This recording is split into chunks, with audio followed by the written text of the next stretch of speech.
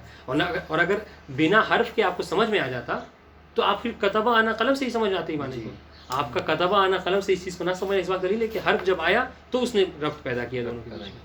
تو کیسے دلیل دی؟ بالکل جی یہی دلیل، یہی دلیل دی انہوں نے. اگر بنا حرف کے بھی آپ کو یہ سمجھ میں آ رہا تھا معنی تو آپ پہلے سمجھ لیتے. جبکہ کیا کہا انہوں نے کہا کہ ہم ایک مطلب ہوتا ہے کہ کتبہ انا قلم لکھتے ہیں لیکن آپ اس معنی کو نہیں سمجھتے ہیں، مفردات ہے وہ، ہاں الگ الگ. الگ. لیکن یہاں پر جب کہا کتبت بالقلم، تب یہاں پہ با الف لام جو آپ نے داخل کیا، پھر حیت جملے کی، اس سے سمجھ میں آ رہا ہے.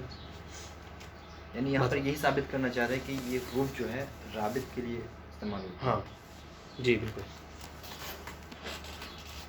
وہ الہٰذا، اور کہہ رہے یہ تو بات ہو گئی، ہم نے ہماری دلیل دے دی. کہہ رہے کہ آئیے اس کے بعد ایک مطلب زبان معصوم سے ہم آپ کو دلیل دیتے ہیں کہ حروف کیا کرتے ہیں، رابط کا کام کرتے ہیں.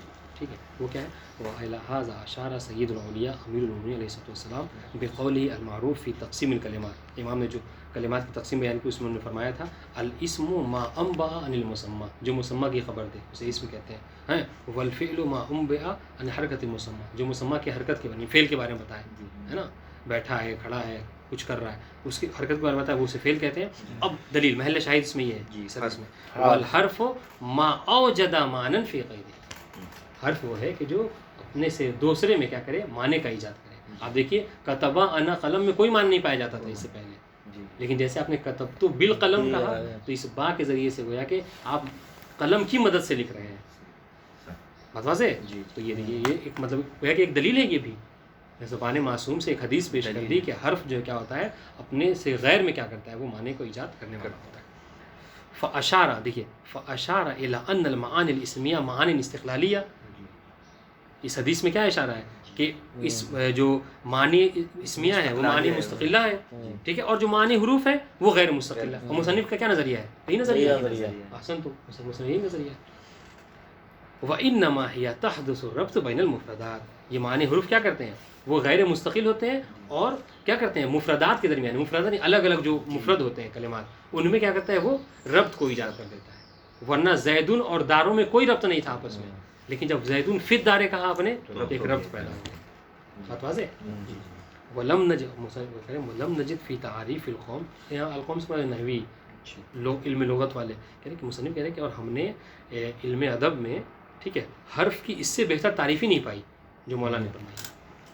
وَلَمْ نَجِدْ فِي تَعْرِيفِ الْقَوْمِ لِلْحَرْفِ تَعْرِيفًا جَامِعًا صَحِيحًا مِثْلَ هَذَا التَّعْرِيف، جو امام نے یہ تعریف بیان کی، ایسی تعریف ہم نے کتاب میں کہیں نہیں پائی کہ جو جامع بھی ہو اور صحیح بھی ہو. والسلام علیکم.